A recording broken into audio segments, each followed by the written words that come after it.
All right, welcome to our first session for CARS prep over the summer quarter. My name is Doug McLemore. I'm a staff advisor and a test prep specialist here for UC Davis HPA. Thank you all for coming. I'm glad everybody's trying to get some pointers on their MCAT. I wanted just to start out by explaining what this is and what this isn't. So what this is it's a prep course of sorts, geared around focusing mostly on strategies, where we don't have the time or the ability to really dig deep into content. So it's assumed that you're taking care of that on your own, but we will focus on different aspects of the strategy that is going to be helpful for you to do better on your MCAT. Of course, Tuesdays is going to be focused on CARS, and Thursdays is going to be focused on the sciences, or you might hear me say the SIRS, which is actually what they refer to as the scientific inquiry and reasoning skills, which is not unlike the critical analysis and reasoning skills, which is CARS. So we'll be doing that every other week starting this week. So we won't have sessions next week, and we will have sessions the following week. Most of the sessions we will be trying to get in one practice passage in there. Today we probably won't get to a full practice passage, but we'll be just introducing what the CARS section is all about and some of the things to be thinking about when you get there. Myself, I come from a background where I used to be a chemistry professor years and years ago. Then I was doing chemistry. I was a chemist and a chemistry professor, and then I got into test prep when I was working for Print and Review, and then I left Print and Review, started on my own, and then came over to UC Davis. So I've been working in MCAT prep. That was my first test for about 15 years. So I've been doing this a while.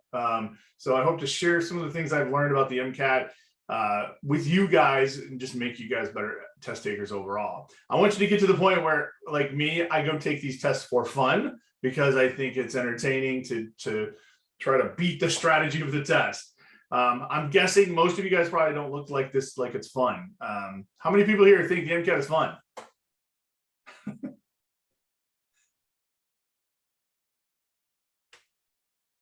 Yeah, I didn't think so. I got a bunch of no's on that, so that's all right. But what we will be trying to do is just make it so it's not as painful. Just remember, this isn't the worst test in the world. This isn't the thing that's going to keep you from getting into med school. Just keep that in mind. There's other things that are going to be much more difficult with med school. So as far as looking at balance of effort, you should put some effort towards the MCAT, but you don't have to drive yourself nuts over this thing.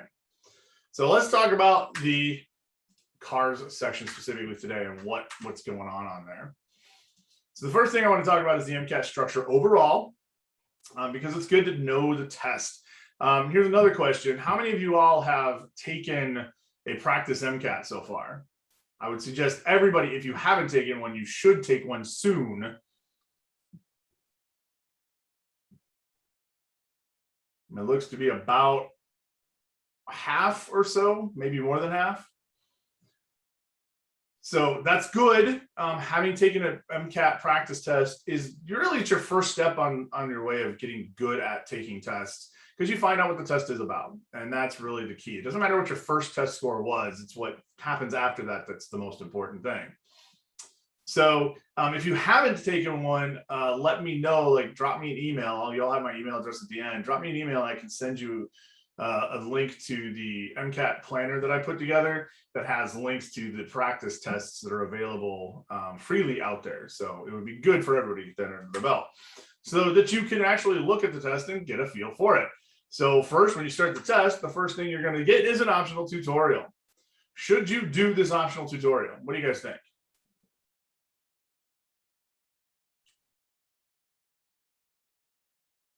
But if you've done lots and lots of practice tests, do you need to do the optional tutorial? No. Should you do it? Yes, you totally should. Even though you should understand how the test works by the time you get your real test, you should still be doing this optional tutorial because you don't have to use the tutorial. What it does is it basically gives you a free 10 minutes to get yourself settled. So you can organize your workspace, get yourself, adjust your chair, adjust where the mouse and the keyboard and things are. And you can just sit down, take a couple deep breaths and get yourself squared away and ready to begin. Also, if you want, you can also start putting together your brain dump sheet for the Chem Phys section, where you can just sort of throw a bunch of equations out on your scratch board, because you're going to use that in the next section, which is the Chem Phys section. So you start out that right away with that Chem Phys section. So there's a lot of things that tutorial is useful for. You might as well just start the timer. You don't have to use the whole 10 minutes, but just start the timer, skip to the end, and move on when you're ready. And then you begin the 95-minute Chem Phys section, which contains general chemistry, organic chemistry, biochemistry, biology, and physics all in the same section. This is the most cross-pollinated portion of the test. And of course, it's going to start with this one because most people feel this is probably the hardest section of the test if it weren't for the presence of cars. Then you take a 10-minute break, and it's optional. Should you take the break? What do you guys think on that one?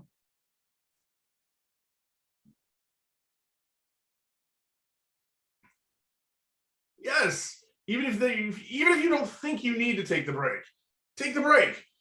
Try to go to the restroom.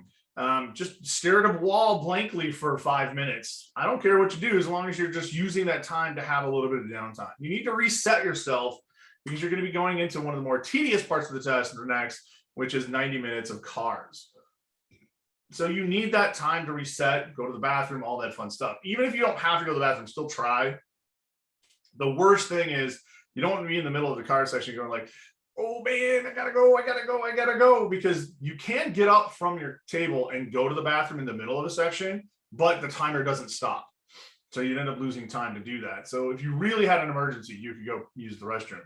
But it's better just to try just in case, because that is just the worst feeling, having to go to the bathroom when you can't do anything about it. Next up is the optional break / lunch, which is 30 minutes. So you get to have a little bit of lunch there. What kinds of things might you have for your lunch?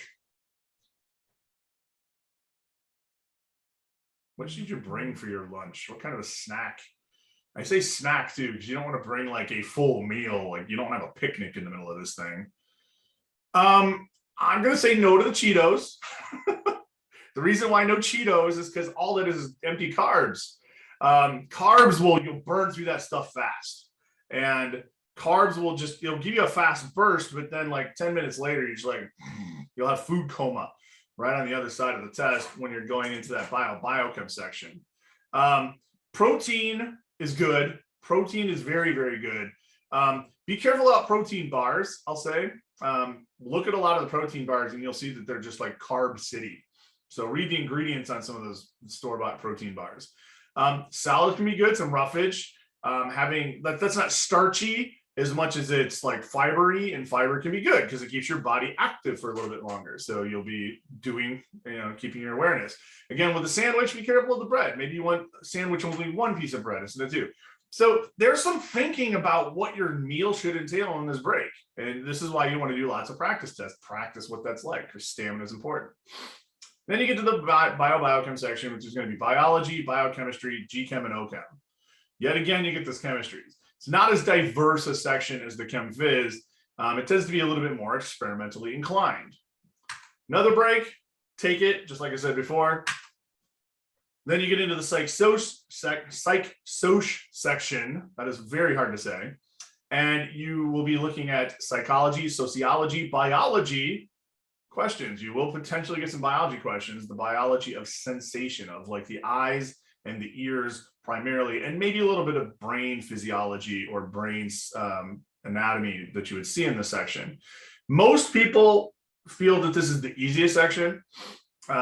It's probably, well, nationally it's the easiest section because it's the highest average score on all of the 4 sections. Cars is the lowest, Chem Phys is second lowest, biochem is third, and the highest is psych-soc, in that order.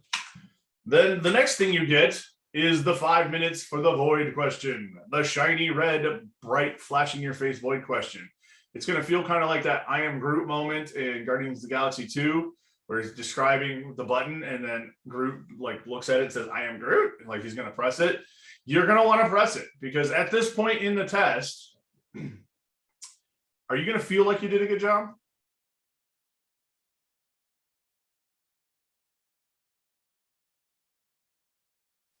If you're like most people, you're probably not going to feel all that good about this test. I mean, you've been punishing yourself now for the better part of 7.5 hours.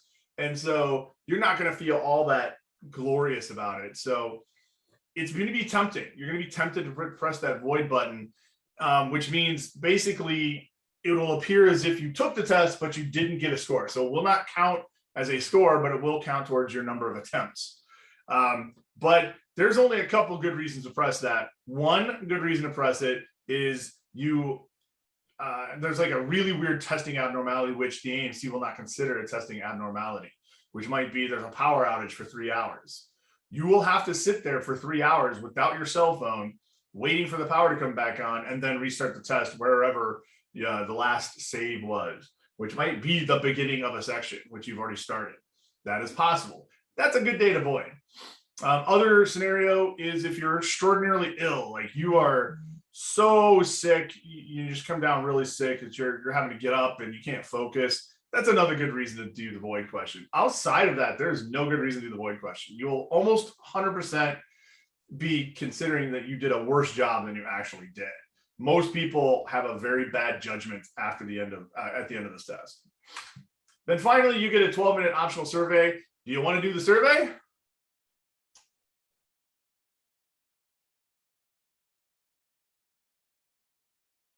This is the first optional thing I actually say is truly optional. I think, yeah, you can skip this. It doesn't really matter. They're not going to take your advice anyway. I mean, okay, they probably do look at the results of these things, but AMC is a juggernaut and they have plans years in advance. Your feedback's probably not going to tell them too much about what's going on with the test or what they're going to do with the test. So I would just get the heck out of there and go home or do whatever it is that you're going to do post-exam. So get the heck out of there. So that's just a walk through the MCAT, and that's why you want to take that practice test. You want to do these practice tests over and over and over again, is because you've got to get used to that tedious day that you're going to be experiencing. All right. So what next? Well, we're going to focus on the CARS today, which is the critical analysis reading skills, formerly called reading comprehension. The question about the length of the test. The test is, on paper, they say you're there for 7.5 hours. I would plan for an 8 to 8.5 hour day, because you should get to the testing center about 30 minutes in advance before your test begins. And you're going to be in the testing center for 7.5 to 8 hours. So you should be planning for a full day's work for your test. So nice and beefy exam it is. So back on the CARS now, our critical analysis is reasoning skills. This is formerly known as the reading comprehension section. It's still reading comprehension. They're basically seeing if you can read what you see and understand it and make logical conclusions from it. That's really fundamentally what the CARS section is all about. They just want to use this description of making sure it's including that part that you're not just reading and regurgitating, but you're also doing stuff with that information. And that can be seen in the CARS themselves, because these things are actually aspects of the test. When they say CARS, it isn't just some skills that they're making up, it's things that they want you to do. So the first one is reading, foundations of comprehension, which is your basic reading comprehension. You'll get about 15 or 16 questions of the 53 questions on this section will be foundations of comprehension. These are what I like to think of as retrieval type questions.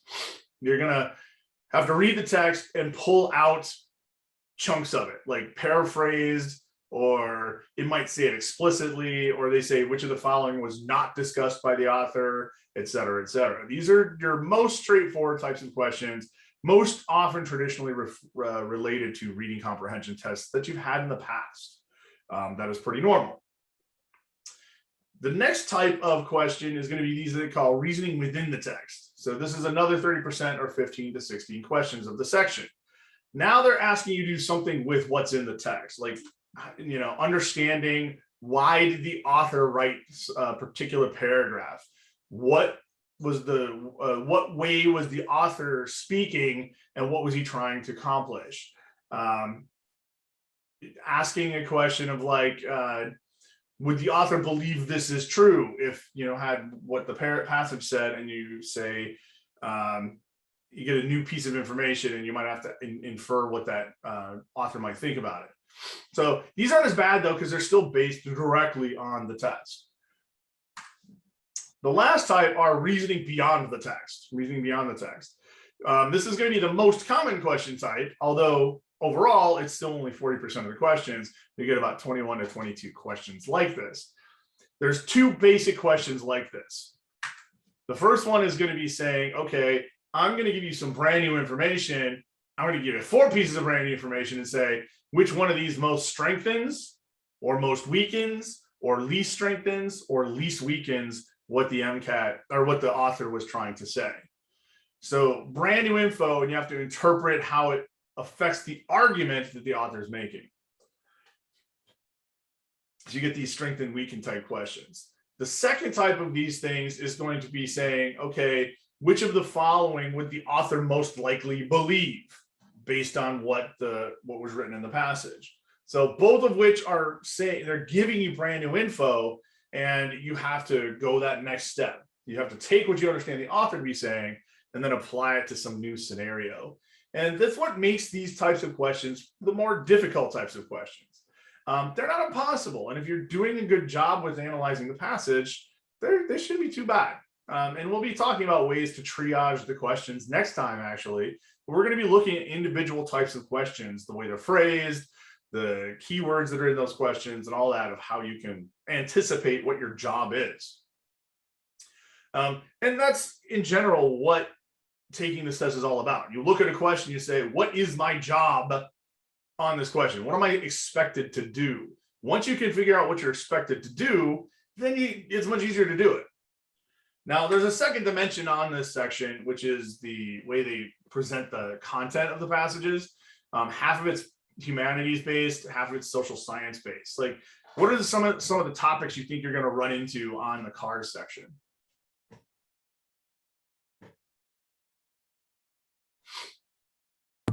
Wait, like, so are there like specifically like chemistry and like science related passages that you have to read, and then you have to read more humanities or something too? Well, the passage in the cars, there's no explicit science. No. The social sciences, there might be a psychological or sociological passage, but this is not you needing to know the information. This is everything is presented to you on the page. There should be no outside information used on these. And that's kind of where I was going with that point. So like, what topics do you think you run into? It doesn't really matter, because you don't have to understand it before you get there. Everything you need to answer the questions will be on the page. And in fact, like whether it's poetry, history, mythology, religion, psychiatry, sociology, anthropology, any of these different topics, it doesn't matter what those topics are.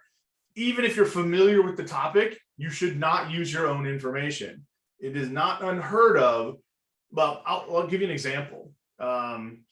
Years ago, there was an excerpt from this book called Guns, Germs, and Steel. And some of you may have heard of it, although it's been a while since it was a very popular book. And the MCAT used an excerpt of it and got very choosy in the way it interpreted it. And it was not like, if you had read the whole book, you would interpret it very different than if you read just the cars passage. So people that would look at the book or think in terms of the book were answering questions very wrong relative to people that were looking at what was on the page. So one big lesson here is that you should not bring any baggage in with you on the car section. Absolutely no information. Because if you do, you could potentially be answering the wrong question. So you got to keep your own knowledge out of this section. But no, you will not see GChem, OChem, physics, bio, none of those things. You might see psychology, sociology, but even if you did, doesn't matter. It's irrelevant. So those are the cars. Any questions so far?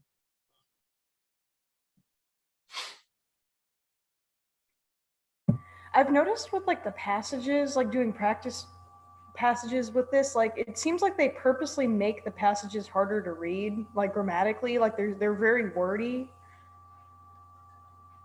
So I wouldn't say they're trying to do that on purpose in most extents. What they've got is they're going to give you a range. So There's going to be one that's written at like postgraduate level, reading level. There's going to be one that's written at middle school reading level. Most of the passages are going to be written at the high school reading level and the undergraduate reading level. So somewhere in that grade 10 to 15 range, like 15 being junior year of college and 10 being your sophomore year in high school. That's generally where most of the passages are written reading wise. And you get occasionally an extreme either direction. You may get one that's like extremely simple, and that's like, woohoo, yay. Part of that is the complexity of the writing. Part of that is actually the vocabulary. And I think the thing that hurts most people is poor vocabulary. I mean, it's not a bad idea to start building your vocabulary. If you have like a word of the day calendar or something like that, it can be very helpful to helping you understand what you're reading. If you don't understand the vocabulary, you may not actually do well in understanding the content. Also, grammatical structures. If you don't understand why they're using a long dash instead of, say, a semicolon, you might not actually get the subtlety of what they're trying to say. So understanding grammar is another big thing. So if you're weak at reading skills, I would encourage you guys to just read some stuff that you're not comfortable reading. Like read the Wall Street Journal if you don't like reading financial information. Read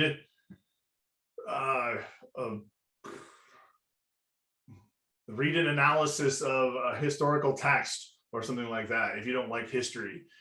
Just practice reading complicated stuff and try to work on that vocab.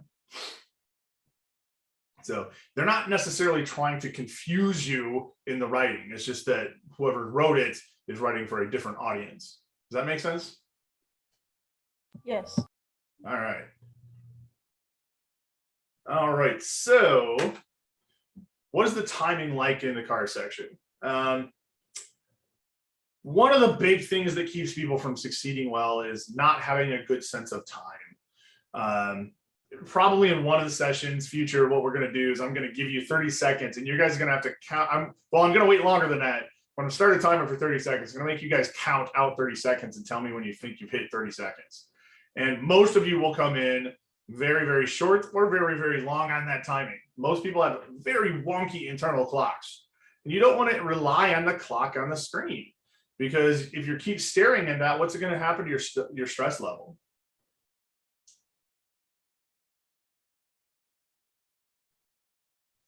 Yeah, it's gonna be tick, tick, tick, tick. Oh my God, tick, tick. Oh my God, start freaking out. Like staring at the clock is not good. So you need to work on your timing, and you want to know about how long you should have to spend on any given passage. Now, this is a generalization for somebody who's trying to answer all the questions on all the passages. And I'm going to talk about how you might adjust that in a second. Overall, there's 90 minutes for 9 passages, which means how many minutes a passage, roughly?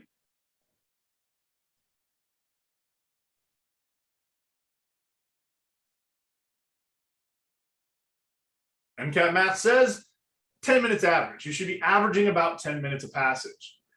Each passage has 5, 6, or 7 questions in it, with 6 being the most common. You'll see passages with 6 questions, 7 questions, and occasionally a passage with 5. And that adds up to a grand total of 53 questions total in the section. If we break it down, if we're doing 5 question passages, we want to be on the low side of 10 minutes. We probably want to be spending about 8.5 minutes for that passage.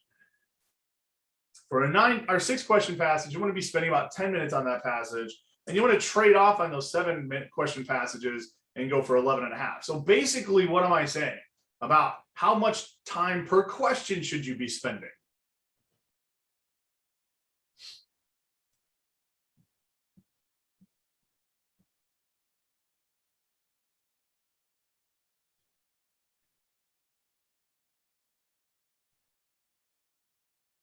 And remember, you don't get a calculator on the MCAT. How much time per question am I estimating on here?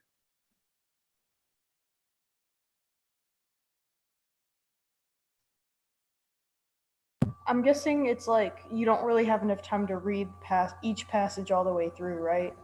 Yeah, because well, going back to my previous question though, how many minutes per passage or per question do you have? 2 minutes, 3 minutes, 1.5 minutes, 1 minute? What is it? put those math caps on. Well, you could do the math, but you're using a calculator, Stephanie. You're using that calculator. You don't get a calculator in the MCAT. But I'm estimating about 1.5 minutes a question. That's assuming you're using some of the time on the passage itself. So you don't have a huge amount of time to be reading the passage in great detail and annotating it and making sure you understand every single word and every single phrase, because you should be spending about 1.5 minutes on each question, which that involves reading time if you're going back and checking the passage. So not next session, 2 sessions from now, we'll actually look at 2 different basic approaches: the scan and answer method, and then the read and answer method. And there's 2 different ways, 2 different schools of thought, and it really does depend on your strength of reading. If you're a strong reader, you could probably get away with reading each and every passage and then answering the question. If you're not as strong a reader, you might go to the questions and look for the answers rather than trying to read the passage and understand it in great detail. So we'll talk about the merits of both of those techniques at a later time. But yes, you're right. You just don't have time in most cases to really dig through the passage. There's a lot going on in there. There's a lot going on at the same time. That's also saying you're going to do all 9 passages. If you're shooting for a 512, you need a 528 a 128 on each section. And that amounts to getting about a high C+, low B- on the test. Let me say that again. That's about a high C+ or low C- on the test percentage-wise. That's about 80% of the questions correct. You do not need to answer every single question to get a good solid score on the MCAT. So if you're struggling to get all 9 passages done with high accuracy, might I suggest the following: instead of doing all 9 passages, do 8 passages and then just pick letter of the day on each of the remaining questions in that last passage. Like whichever passage just looks like, oh my gosh, this is the worst passage ever, skip it. Just do 8 passages really well, and guess on the last one, you can still pull a 128 numerically on that section. So you do not have to answer all the questions. High C+, low B-, 80% of the questions. That's about all you need to have to get there. What are the tools that you get to have with you for the test, for the car section?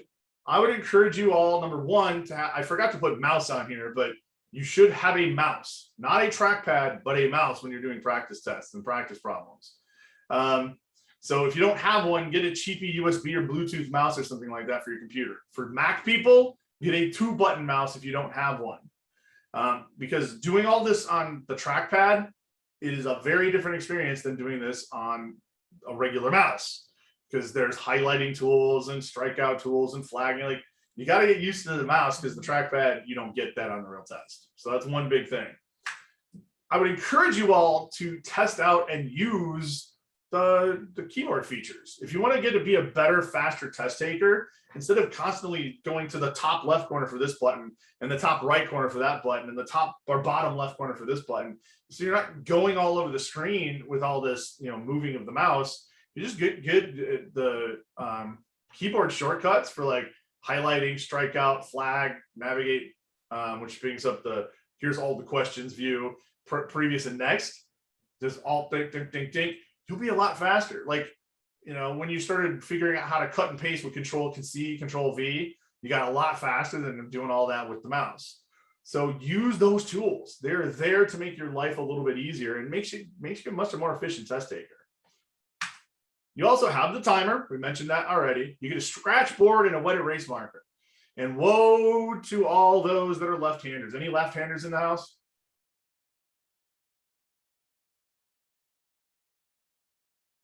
No lefties. I'm impressed.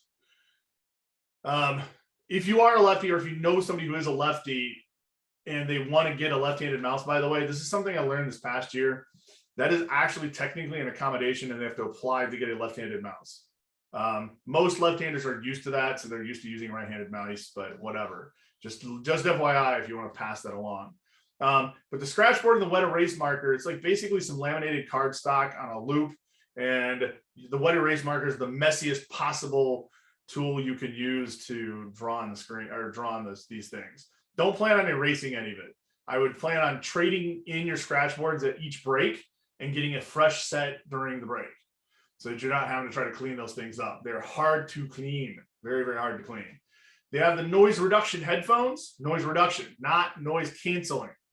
So basically all they are is like, it's like a headset where there's nothing plugged into it, and it's just heavy, cumbersome, and their one size fits absolutely nobody because they're all uncomfortable. So I would encourage you guys to get used to having a little bit of noise around you when you take the test.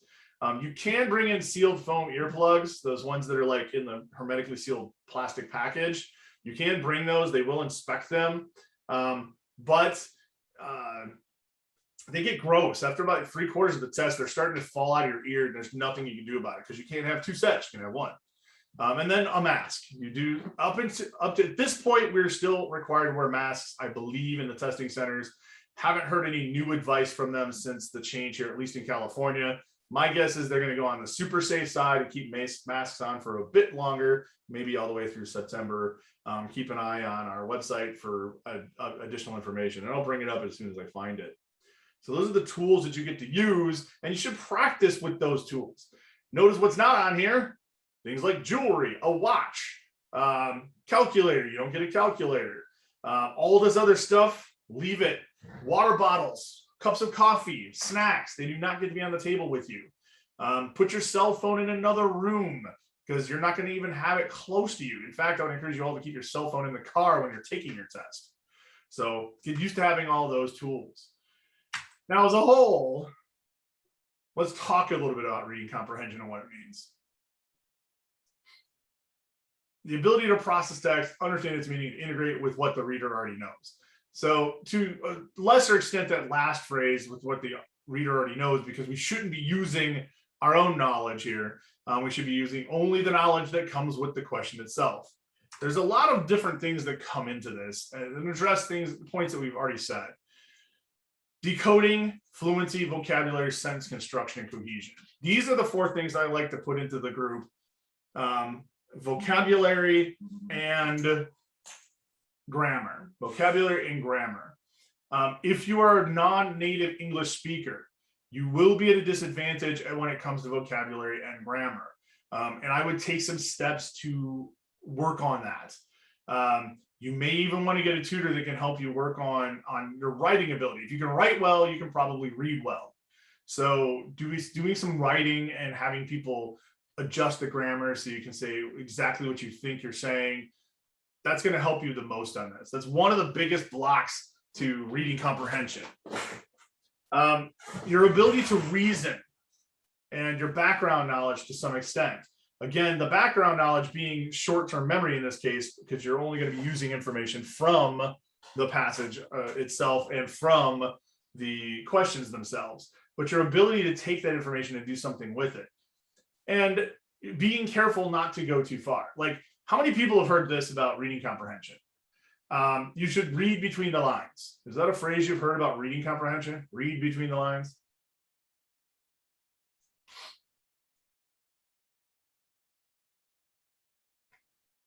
Tell that person to go away and don't give you any more advice, because that's literally the worst advice you can get for reading comprehension on a test like this. In fact, the MCAT is nothing if not the opposite of that. Reading between the lines basically says, I'm going to interpret what I think they're saying, rather than I'm going to interpret what they are saying. And the MCAT goes to great lengths in structure and construction of questions to make sure they're only testing on what is on the page, what is written on the page. Paraphrasing is not the same thing as guessing at what the meaning is. Paraphrasing is taking us on the page and the next logical conclusion. So be careful not to read between the lines. We're going to have a whole session just on that, of like not reading between the lines. Take it at face value. If you do that over analyzing, in fact, I bet some of you probably done this on the test. You get it down to 2 answers, and then you go like, well, I don't know. I don't like A. I think A is not so good. Well, because I really like C. And you will reason, you'll read between the lines to make C true, whether or not the passage says it. How many people have done that constantly? They get it down to 2 and they will talk themselves into the wrong answer and it will be the answer you didn't pick the first time. You will talk yourself into a bad answer. I'm betting a lot of you do that. That's a very bad habit. We all do this. I do this. I will let myself convince myself that I'm wrong. So don't read between the lines. Stop doing that. And then working memory and attention. And this is one that's an important piece of it, because you have to remember stuff at least in the short term. And if you have poor attention span, that's very difficult. So in fact, things that you eat, the sleep that you get, the stressors that are on you during the test, all of those will impact your ability to have a good, strong working memory and attention span. So you want to make sure you're doing this enough times. Like, I would suggest everybody takes at least 10 practice tests through their studying to get to a point where you can focus for that amount of time. Thankfully, CARS is earlier in the test, and so that's not as big of an issue, but later in the test for psych-soc definitely becomes an issue. And then when you're reading, a good reading comprehension expert knows to ask questions as you're going. Again, don't take it at face value, ask questions and say why, ask why. Like, here's just a smattering of questions you should ask yourself as you're doing a reading comprehension task. So like, what does that sentence mean that I just read? Not why, like, not getting into the nitty-gritty of the structure, the grammar, or whatever, and going like, I don't think I understood that, but like saying, what did it say? Keep it simple. What's the main idea of this paragraph? If you finish a paragraph, go like, well, what was the point of this one? What's the main idea of the text after you finish reading a passage? What was the point of this thing?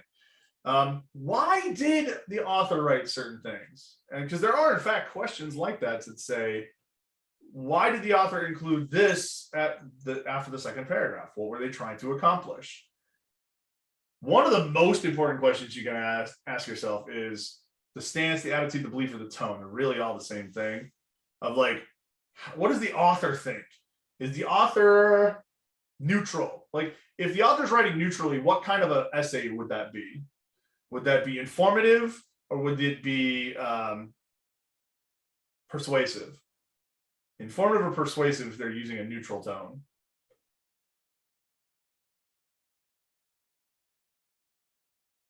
That's an informative essay. And notice how just the tone, the neutral tone, can tell me that the point, the why did the author write the text, was probably because they're trying to inform me about something, rather than trying to convince me, rather than trying to persuade me.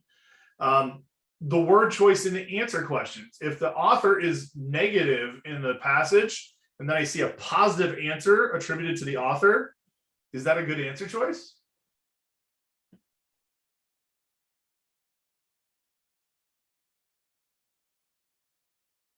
If the author is using negative language, and then the answer choice says the author would think something good about it, no, that's a terrible answer choice. There's a tone mismatch.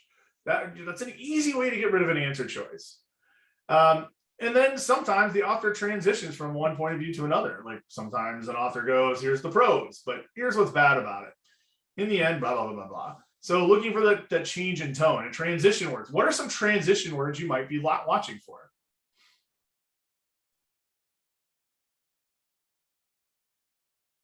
What are transition words that, how about this? What are some transition words that mean a change in direction? On the other hand, however.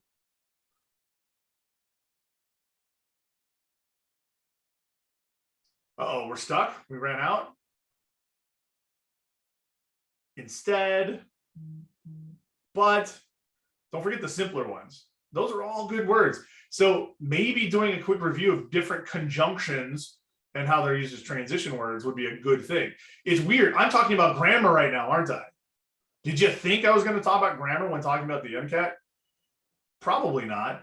But grammar can very much help. If you understand the grammatical structures you're looking at, it can help you understand what you're reading. And then sometimes the author is speaking, like without quotations, but they're saying something themselves, or when they're talking about what somebody else thinks. You want to be able to look at the passage and make a decision on, like, okay, is this the author saying this, or is this just them presenting it informatively? Because sometimes it can make a difference in the answer choices. This is just the beginning of the list of questions you need to ask yourself. Whenever you're reading anything, this is what you want to be doing, is constantly checking in with it. So there are a lot of barriers in understanding. And what I want you guys to do is sort of a thinking assignment for our next session is, what do you think are the barriers you have towards understanding a car's passage? Now, actually, let's posit this. What are some of the things you guys think you might have as barriers for the cars right this second?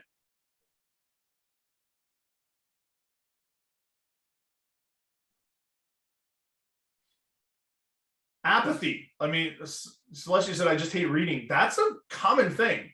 I just don't like to read. I don't like reading this stuff. It's boring to me. And so apathy, you got to get past that. Speed. I'm guessing what you're saying is you're a slow reader and that you have a hard time reading quickly. Right. So we have to come up with a solution for that. Over analyzing the question, or over analyzing the passage, or reading between. I would actually put reading between the lines and over analyzing is pretty much the same thing, because if you're over analyzing, you're probably making a lot of assumptions of what the author is saying instead of just sticking to what the page says, and that you have to learn a path past that. And then it's not simply not understanding what the question's asking. That's pretty common too. There's certain phrasings that are just weird sometimes. But whatever these are, and this is why this is a thought experiment or a thought assignment, if you will, of take some time and actually ask yourself these questions. Like, what is it that I'm actually not good at when it comes to cars? Because if you think about it, you identify it, then you can take steps to fix the problem. All the time, what I see is people will say, I'm not getting better. And then I'll ask, what have you done to fix your problem? And then they say, well, I'm just doing it again and again and again. Well, you're not going to solve a problem if you don't identify the problem and create a solution. So this is what I want you all to do for our next car session, is to literally think, what are my issues with reading comprehension? What should I like? So if you lay them out, then you can actively think, here's what I can do to fix it. So it's something that every test taker must do at some point, and we all have difficulty being that introspective. So I'm going to challenge you guys to do that introspection. Is there any way to trick myself to like reading, or do I just have to power through it? I don't think anybody could ever trick themselves into reading, liking reading. If you don't like to read, you just don't like to read. There are some things you can do to make the reading task easier, two of which I'll just throw in now. You'll hear me say this later on, but stop with the scroll wheel, guys. I'm sure you may not realize what I'm saying, but if you're reading, do you guys sit there and roll the text past your eyes, or do you move your eyes past the text? Which one? Do you move the text past your eyes or move your eyes past the text?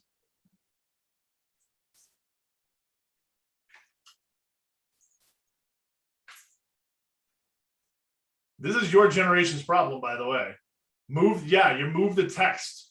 You may not understand what I'm saying until you try this out, but let go of the mouse sometime when you're reading on the screen. It's going to be so much easier to read because you're not just flipping and moving the mouse wheel around. If the words are moving, you can't focus on them that well. You can't read it and understand. Like, it's little things like that that you can tweak about your process that will make it easier for you to read, which, even though you may not like to read, if it's just easier, it's not going to be as offensive to you. So there's always a solution. You just got to identify the problem. Identify the problem, make a solution. Identify the problem, make a solution. That's what a good test taker does. So finally, let me open it up for questions. We've got about 4 minutes left for questions, and then I have to head off to another appointment. But what kind of questions do you have as of today? I know this was just an introduction, some things to think about, some things to mull over. I want to see you all next week for our next session so we can start digging into the question types, and we're going to start answering some questions and doing some passage work. What kind of questions do you guys have so far? Feel free to use your microphones as well. I will say straight up, the Khan Academy practice questions are a hot mess. They are not representative of the MCAT. I would say if you're going to use a free source, use the Jack Weston passage of the day. His are on average a little bit easier. They're pretty good representations of the MCAT though. But the Khan Academy passages, they're all too short. The questions there's not enough of them per passage. It's just not a good example. Do test prep courses do a good job of teaching cars material? I think the way most test prep companies are going to do cars is saying, here's our technique. I don't think there is a single technique, and you're going to hear me say that time and time again, of saying, like, here's some options, pick and choose, use what works best. But test prep companies generally will do, like, here's the way to do it straight up. That's Jack Weston with an I, not an O, because Jack Weston with an O was an actor who was in Dirty Dancing. So you'll get the wrong website on that one. So Jack Weston with an I. Do you recommend taking notes during the section? I know people take notes for each paragraph. I think that's a pick and choose what works best for you. I would say taking notes on a passage is excessive. It will probably waste more time than you're gaining. I think underlining, or not underlining, but highlighting is the better way to go, as long as you highlight sparingly. A few jotting down like a tidbit of a word here or there is fine, but if you're taking excessive notes on the passage, you should be spending that time answering questions rather than digging through the passage like that. But again, you know, it's one of those things that it's each to their own. Some people have time to do that. So test it out, try it out. Where can you find a free practice test? Email me at dkmclemore@ucdavis.edu, and I will send you the link to the MCAT prep organizer, which will have a list of the 4 common free practice tests out there, highlighted in yellow. But it's also good for helping plan out your prep, and it has a lot of resources and some discount codes. So some other things that we're doing, the next session we have is this coming Thursday. We're going to introduce the MCAT Sciences, aka the MCAT SIRS. Then we're going to be doing a full mock full-length practice test up on July 24th, sorry. And July 30th, we're doing a set up your MCAT study schedule based on the results of the test. Mondays, when it's not a holiday, so next week we're not doing it because it's July 5th, so yet again another holiday. I'm disrupting this, but Mondays normally 8 to noon.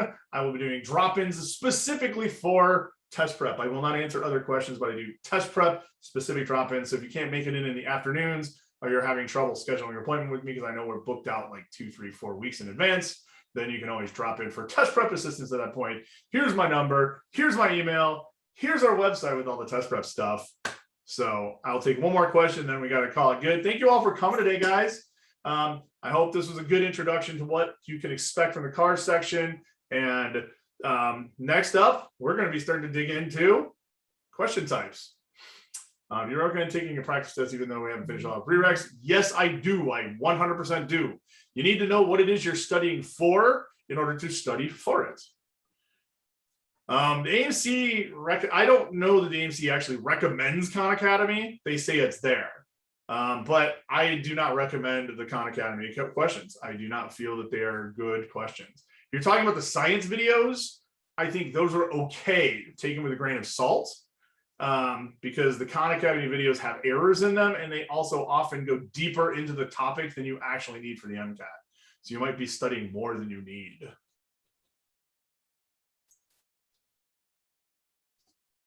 So you gotta buyer beware with when you're buying something quote unquote free like Khan Academy. Plus it hasn't been upkept in the better part of a year and a half. So there you go. Well, we're on the right direction. If you're less confused, slightly less afraid, hopefully we'll make you slightly more confident as well. I don't recommend any given set of test prep books. I think any of the books, just pick a set and go. It doesn't matter which set you use. It just matters that you're keeping consistent. So use one set, don't mix and match the books. And most of it's based on personal preference, honestly.